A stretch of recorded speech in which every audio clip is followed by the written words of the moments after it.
Loh, ibu udah pulang. Udah, capek banget kak. Tadi ibu di arisan disuguhin gorengan sama kopi sama teman ibu, buatannya teman ibu. Enak banget loh kak. Loh, ibu minum kopi lagi sama makan gorengan. Loh, ibu kan tadi sebelum berangkat sudah makan gorengan. Kenapa pulang dari rumah teman juga makan gorengan? Hampir tiap hari loh ibu makan gorengan sambil ngopi di rumah. Oh kak, gak usah cerewet, ibu lagi capek nih. Ya udah.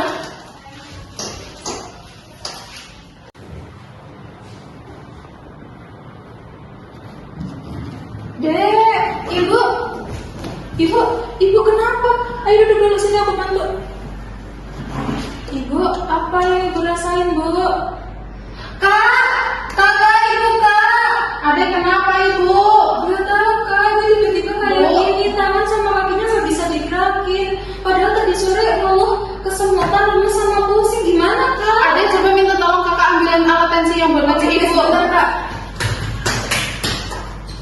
Tahukah Anda, stroke adalah penyebab kematian nomor 1 di Indonesia. Padahal, stroke bisa ditangani dan dideteksi secara dini. Yuk kita pelajari cara mendeteksi dan menangani stroke sejak awal. Pengertian dari stroke. Stroke merupakan kondisi darurat yang sering terjadi tiba-tiba ketika aliran darah ke otak terhenti atau terganggu. Stroke dibagi menjadi dua, yaitu stroke iskemik dan stroke hemoragik.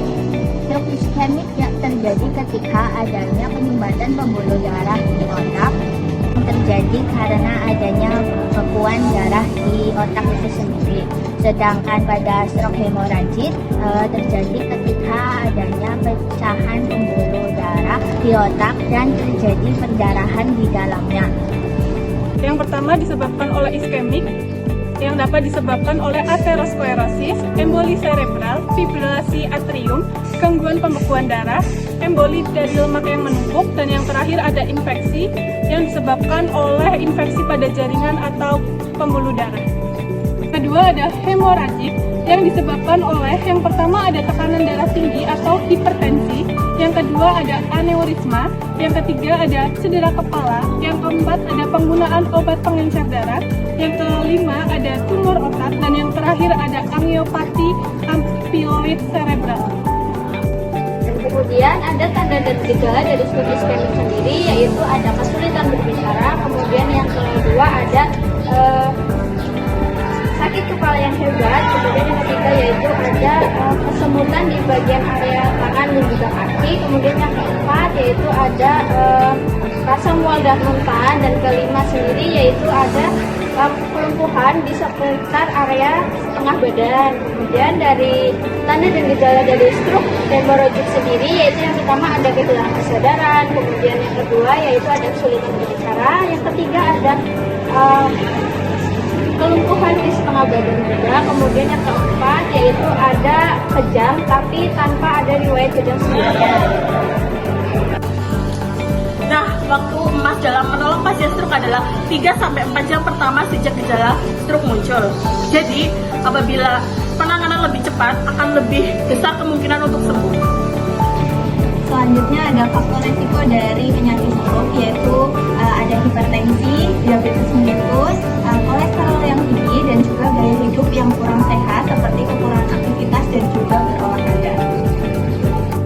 Penanganan segera yang bisa dilakukan di rumah yaitu dengan pengerjaan A, B, C, dan D. Yaitu yang pertama ada A, yaitu audit, yaitu mengecek gejala nafas pasien. Yang kedua ada B, breathing, yaitu mengecek pola nafas pasien apakah ada sesak atau tidak. Yang ketiga ada C, circulation. Circulation berarti mengecek adanya tekanan nadi atau tidak, dan juga mengecek warna kulit pasien. Yang terakhir ada D, disability, yaitu mengecek kesadaran pasien. Sebentar adek. Kak, ini tensinya kak. Pegangin sebentar ini.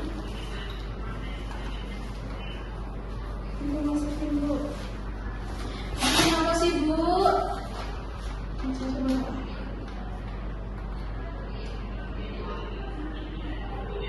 Bu.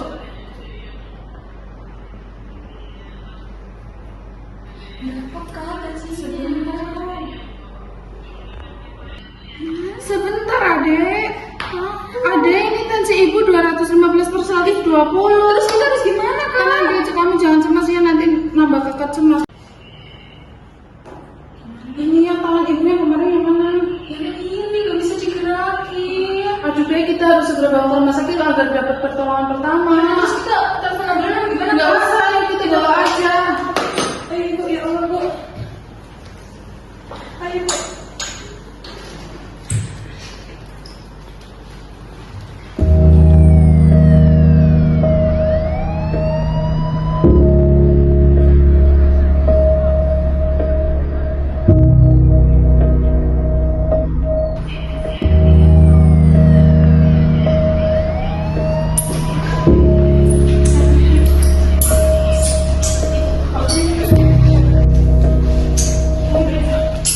Ini kamu juga ini. Bentar. Bentar ibu. Satu. Tiduran bu. Kak, panggil perawat apa dokter? Iya deh, ya. Dok, minta tolong dok. Selamat siang mbak, ibunya kenapa mbak? Jadi gini dok, sebelumnya ibu saya mengeluh kesemutan dok. Apakah sebelumnya pernah terjadi seperti ini? Jadi gini dok, ibu saya kan tadi mengeluh kesemutan, terus tadi siangnya juga makan gorengan sama minum kopi dok. Terus setelah itu saya kan tensi ya dok, terus tensinya tuh 215/120 karena ibu juga mempunyai riwayat hipertensi dok. Oh ya, kalau begitu saya tensi ulang lagi ya mbak. Iya dok. Itu perawatnya datang kak. Assalamualaikum. Minta tolong ditensi terlebih dahulu ya mbak. Iya dok. Misi ya ibu. Jadi begini mbak, ibu kan sebelumnya sudah tahu mempunyai riwayat darah tinggi ya mbak. Jadi apakah ibunya sudah tahu makanan atau minuman yang boleh dikonsumsi? Tahu dok. Bisa disebutkan mbak? Ya kambing, terus makan makanan yang mengandung kolesterol kan dok? Iya betul sekali mbak. Iya, tapi kan ibu kadang sukanya ngeyel dok kalau dibilangin. Jadi begini ya mbak, salah satu faktor munculnya darah tinggi itu karena faktor makanan yang ibu konsumsi seperti kambing, alkohol, dan kopi. Jadi sangat dianjurkan untuk ibunya karena sudah mempunyai riwayat darah tinggi itu untuk mengontrol makanan dan minumannya ya mbak. Iya dok, saya kedepannya akan lebih berhati-hati lagi. Selain makanan, ada yang lebih penting ya mbak, yaitu penanganan saat di rumah. Seperti yang mbak lakukan, yaitu menensi ibunya. Jika gejala itu tidak kunjung sembuh, cepat-cepat dibawa ke rumah sakit ya mbak. Iya dok. Bagaimana tensinya mbak? Tensinya 200/150 dok, nadinya masih 50 kali per menit. Oh ya. Baik dok. Baik mbak, setelah ini akan dilakukan tindakan CT scan ya mbak. Dok, CT scan itu apa sih?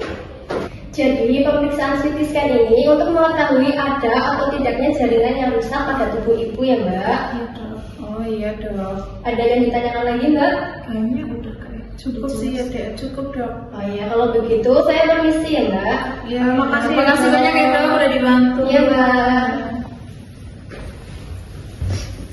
Bu sabar ya bu. Nanti kita ini kalau udah sembuh kita bisa pergi main lagi bareng-bareng sama kakak.